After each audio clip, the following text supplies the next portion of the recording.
low, lay low. Baby, keep it low key.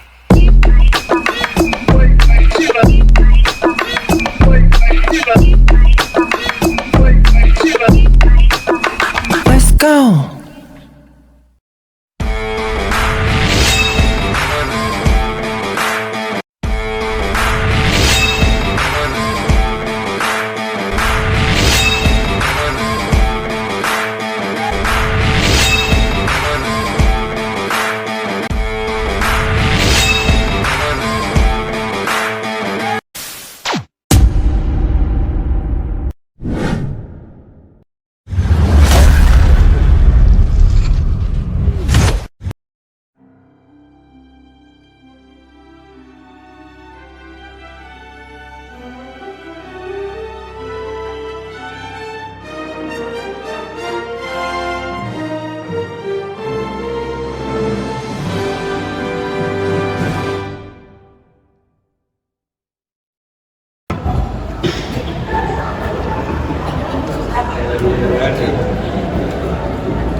Selamat pagi Pak, saya ingin konsultasikan tentang struktur organisasi saya. Apakah ini sudah benar? Oh ini salah, yang benar kayak gini.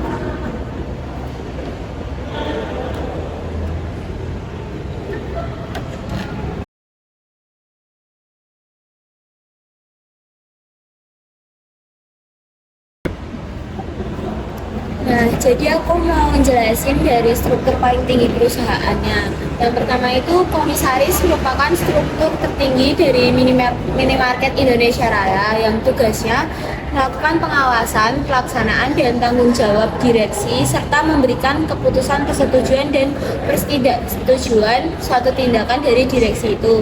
Nah, komisaris itu jumlahnya cuma satu aja di pusat. Selanjutnya bawahnya komisaris itu terdapat direktur utama yang merupakan badan eksekutif perusahaan yang tugasnya mengatur dan mengorganisir keseluruhan perusahaan, direksi-direksi di bawahnya.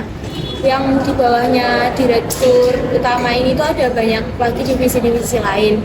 Direktur utama cuma ada satu dan dia berdirinya itu ada di pusat atau di cuma ada satu di Jakarta gitu. Terus yang di bawahnya direktur utama ini salah satunya adalah direktur provinsi yang terdiri dari 38 direktur provinsi. Tugasnya adalah mengatur dan mengorganisir perusahaan-perusahaan yang berdiri di provinsi tersebut. Selanjutnya di bawahnya itu ada 514 direktur kabupaten atau kota yang tugasnya juga mengkoordinir dan memanajemen minimarket yang berada di wilayah kabupaten atau kota tersebut. Selanjutnya di bawahnya adalah manajer minimarket yang ada di setiap minimarket, jumlahnya adalah 38.000 di setiap kabupaten atau kotanya. Itu tugasnya adalah merancang dan melaksanakan strategi toko, manajemen toko, meningkatkan penjualan toko, mengorganisir toko, dan di bawahnya manajer itu ada staff, yaitu staf pengadaan barang dan IT, staf sarana, staf keamanan, staf kasir, dan staf drive-thru yang salah satunya adalah pengembangannya. Jadi saya akan menjelaskan tentang tugas direktur pengadaan barang dan juga direktur SDM. Yang pertama adalah direktur pengadaan barang. Tugasnya itu pelaksanaan dan pemantauan evaluasi di bidang pengelolaan, pengadaan barang, dan jasa. Pengelolaan layanan pengadaan secara elektronik dan juga pembinaan pengadaan barang atau jasa. Lalu tugasnya untuk direktur SDM itu mengembangkan dan menegakkan kebijakan SDM perusahaan, lalu menetapkan tujuan sumber daya manusia yang dapat dicapai dan menciptakan strategi untuk mengelola keuangan SDM, merencanakan, memimpin, dan juga menegakkan kebijakan perekrutan, manajemen, dan hubungan karyawan. Nah, lalu untuk penerbangannya, untuk direktur pengadaan barang ada direktur logistik yang terdiri dari 514 direktur logistik. Lalu ada manajer rantai pasok barang dan distribusi. Lalu di bawahnya lagi ada staf, distribusi, dan juga pemasok. Untuk direktur SDM jumlahnya ada sekitar 38. Lalu di bawahnya ada direktur ketenagakerjaan. Di bawahnya lagi pengembangannya ada kepala pengembangan unit SDM, lalu manajer kesejahteraan karyawan, dan yang terakhir adalah HRD. Oke, saya akan menjelaskan tentang direktur pemasaran dan tugas direktur kontrol barang. Yang pertama, direktur pemasaran. Direktur pemasaran adalah seorang pemimpin yang tugas utamanya adalah mengawasi dan mengelola semua aspek strategi pemasaran termasuk pengembangan merek penjualan dan periklanan serta hubungan dengan pelanggan. Pengembangannya direktur pemasaran.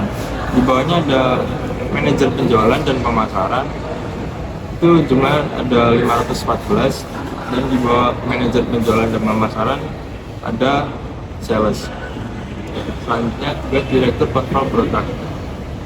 Tugas direktur kontrol produk adalah menjamin kualitas dan mutu produk dan memastikan produk memenuhi standar dan kualitas. Pengembangan dari direktur kontrol produk jumlahnya ada 514. Di bawah direktur kontrol produk ada manajer quality assurance dan manajer quality control.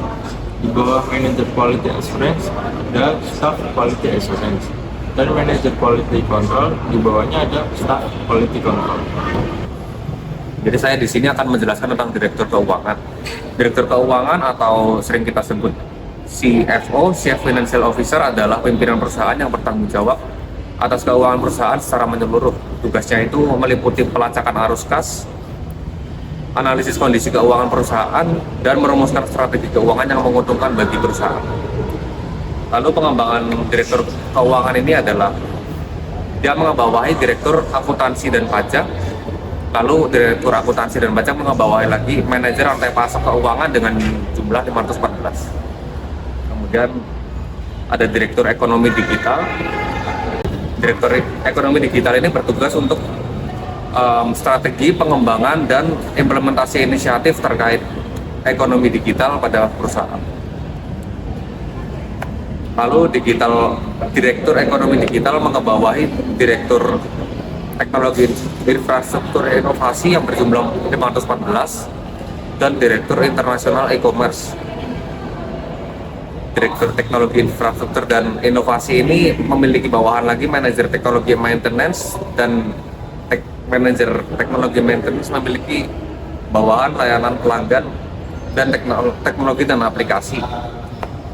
Kemudian direktur internasional e-commerce memiliki bawahan manajer ekspor produk.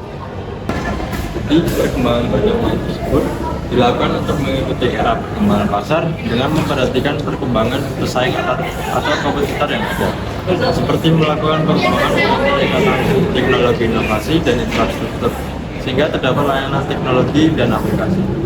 Di market Indonesia Raya memiliki layanan di bidang aplikasi. Selanjutnya ada pengembangan dengan kemudahan layanan drive-thru pada minimarket. Terdapat juga pengembangan di bidang ekonomi digital dengan mengembangkan dan memperluas pasar di bidang e-commerce internasional dengan menyediakan penjualan online pada wilayah Indonesia dan juga lintas negara. Baik Pak, segera akan saya implementasikan kepada organisasi perusahaan saya.